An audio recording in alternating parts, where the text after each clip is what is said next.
አጭር ሰው ለምን ተፈጠረ ናፖሊዮን ነው ብዬ ልነካው ነበረ።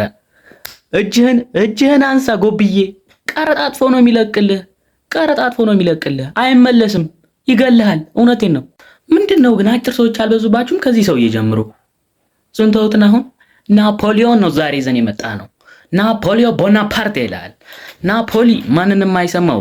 ናፖሊ ማለት ነው ቁመቱ 5 ፊት ነው። 5 ፊት ማለት ወደ ሜትር ስቀይረው አንተ መታው ብቻ ግን ወደ 1.5 ሜትር ገደማ ነው። እና ማለት ነው ናፖሊ ዝም ብሎ ሰው አይደለም።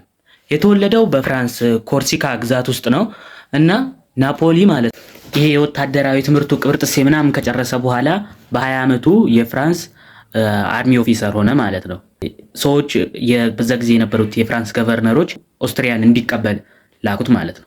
ከሱ ያንን ድል አልጠበቁም ነበር፣ ግን ናፖሊ ሄዶ ክሽክሽ አደረጋቸው።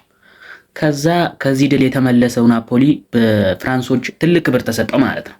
ይቺን ክብር አገኘች ናፖሊ። የትንሽ ቆይታ በኋላ ደግሞ ወደ ግብጽ ሄደ።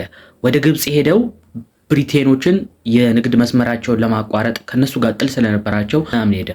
ይችንማ ድል ድጋሚ ደግማታለሁ ሄጄ ግብጽ ሲል ቢል የለም ሄደው ብሪቲሾች ሰጡት። ተመለሰ ወደ ሀገሩ። ልክ ወደ ሀገሩ እንደተመለሰ በ1804 ራሱን ኢምፔረር አደረገ። ከዛ በኋላ ብዙ ታሪኮች የተፈጠሩ ምናምን ነገር። ሰውየው ግን በጣም ብሪሊያንት ነው እውነት ለመናገር። ይሄ ካርታ ምናምን ነገር ይሸመድዳልና በጣም ብሪሊያንት ስለሆነ ብዙ ጦርነቶችን አድርጓል። ካደረጋቸው ጦርነቶች 10 ነው 9 ያህል ተሸንፏል። ወደ 40 ምናምን ያህሉ ደግሞ አሸንፏል።